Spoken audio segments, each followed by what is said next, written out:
Avec 1 million de kilomètres carrés, l'espace aérien que gèrent les services français de la navigation aérienne est l'un des plus grands d'Europe. Dans cet espace évolue l'un des trafics les plus denses au monde avec des performances très différentes. Les avions commerciaux se partagent le ciel avec les avions d'affaires et de loisirs, les hélicoptères et les avions militaires.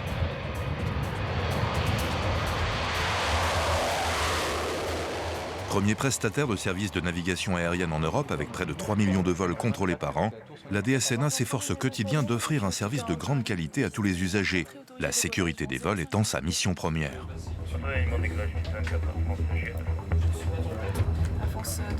La DSNA compte 5 centres de navigation aérienne pour le contrôle en route qui gèrent les avions évoluant au-delà de 5000 mètres d'altitude. La France Victor Alpha réduit 169 jusqu'à 4. L'espace aérien inférieur est géré par 9 services régionaux de navigation aérienne, les SNA, aux compétences régionales et locales. Ils ont en charge le contrôle d'approche et le contrôle d'aérodrome. Les compétences de la DSNA s'étendent également en Outre-mer, aux Antilles et en Guyane, à Saint-Pierre-et-Miquelon, à La Réunion et à Mayotte, ainsi qu'en Polynésie française, en Nouvelle-Calédonie et à Wallis et Futuna. Les services de navigation aérienne en Outre-mer emploient 600 agents.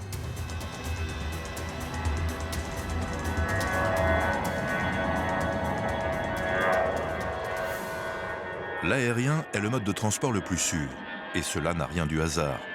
La DSNA assure les services de la circulation aérienne, contrôle aérien, services d'information de vol et d'alerte. Elle rend les services de communication, de navigation et de surveillance. Elle assure le service de l'information aéronautique nécessaire à la préparation des vols. Telles sont les 3 missions directement liées à la sécurité des vols pour lesquelles la DSNA est certifiée par l'Autorité nationale de surveillance. Et pour mener à bien ces missions, la DSNA s'appuie sur 7700 agents.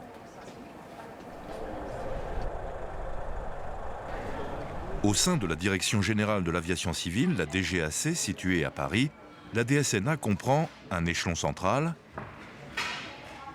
une direction des opérations qui coordonne les activités des organismes opérationnels du contrôle aérien, le CESNAC, le Centre d'exploitation des systèmes de la navigation aérienne centraux,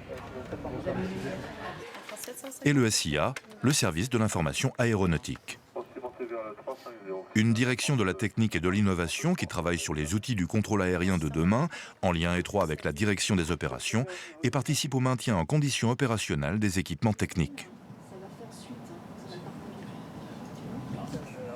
Second axe stratégique de la DSNA après la sécurité, l'environnement. La DSNA consacre de nombreux efforts pour minimiser l'impact environnemental de la navigation aérienne. En dessous de 2000 mètres, la priorité est donnée à la réduction de la gêne sonore. Sur les principaux aéroports, avant de mettre en œuvre une nouvelle procédure de circulation aérienne, l'avis favorable d'une autorité indépendante, la CNUSA, est nécessaire.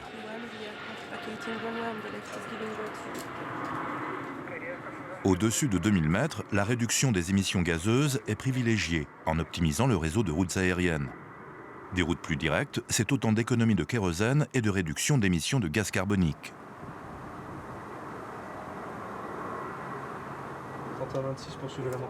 La DSNA est un acteur essentiel pour le développement économique du transport aérien.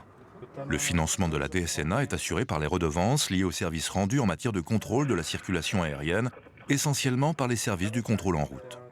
Les principaux clients de la DSNA sont Air France, EasyJet, Ryanair, British Airways et Lufthansa. On peut noter que les pavillons étrangers comptent pour les 3/4 du montant de ces redevances.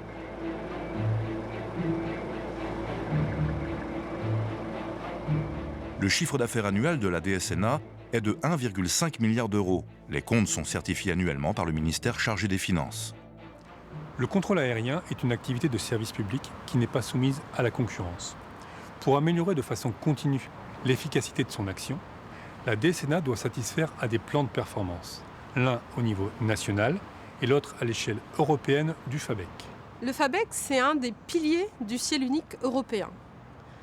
Il regroupe 6 États et leurs 7 prestataires de navigation aérienne.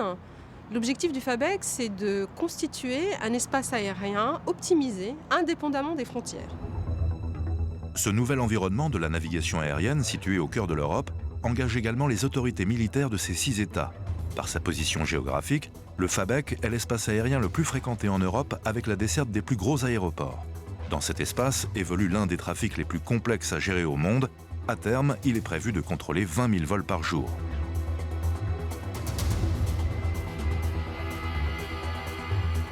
L'enjeu du FABEC, c'est de faire un espace aérien plus sûr, plus capacitif, plus performant. Et à l'échelle du FABEC, les routes pourront être plus directes, avec des trajectoires et des niveaux de vol optimisés. Et ainsi, les compagnies aériennes pourront avoir des vols plus économiques et moins polluants. Pour aider les prestataires de services de navigation aérienne à atteindre leurs objectifs de performance, un programme technologique d'une ampleur sans précédent en Europe a été lancé. Ce programme de recherche et de développement appelé César a pour but de moderniser le système de gestion du trafic aérien en Europe. Les améliorations porteront sur toutes les phases du vol, comme ici sur l'optimisation de la gestion des vols à l'arrivée à Paris-Charles de Gaulle. Ce futur système européen intégrera des méthodes de travail innovantes pour le contrôleur et le pilote dans un environnement technologique de nouvelle génération. Bonjour la France, Papa X-Ray, maintenant niveau 220, KPR 5 whisky l'arrivée, direct Panox. La DSNA est très impliquée dans les travaux du programme César. Ses personnels disposent de savoir-faire en matière d'études et de validation opérationnelle reconnus au plan international. Les premiers déploiements harmonisés des travaux César débuteront à partir de 2015. Cette synergie à l'échelle européenne est une réelle opportunité pour les grands programmes opérationnels et techniques de la DSNA. Par exemple, pour moderniser son système de gestion du trafic aérien, la DSNA a mis en place les programmes CoFlight, 4Flight, Erato et CISAT. Ces programmes très innovants tireront profit des résultats prometteurs des évaluations César et prendront ainsi toute leur place dans le ciel unique européen.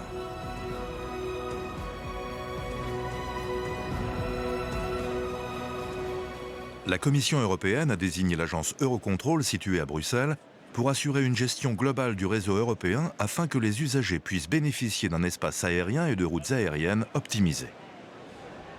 La réalisation de ce nouvel environnement de la navigation aérienne en Europe, à la fois politique, technologique et économique, engage profondément l'avenir de la DSNA. Les services français de la navigation aérienne sauront accompagner ces évolutions majeures et conserver toute leur notoriété sur la scène européenne. Dans ce nouvel environnement européen, la DSNA continuera d'offrir des services de qualité et des services compétitifs à l'ensemble de ses partenaires opérationnels comme à ses clients.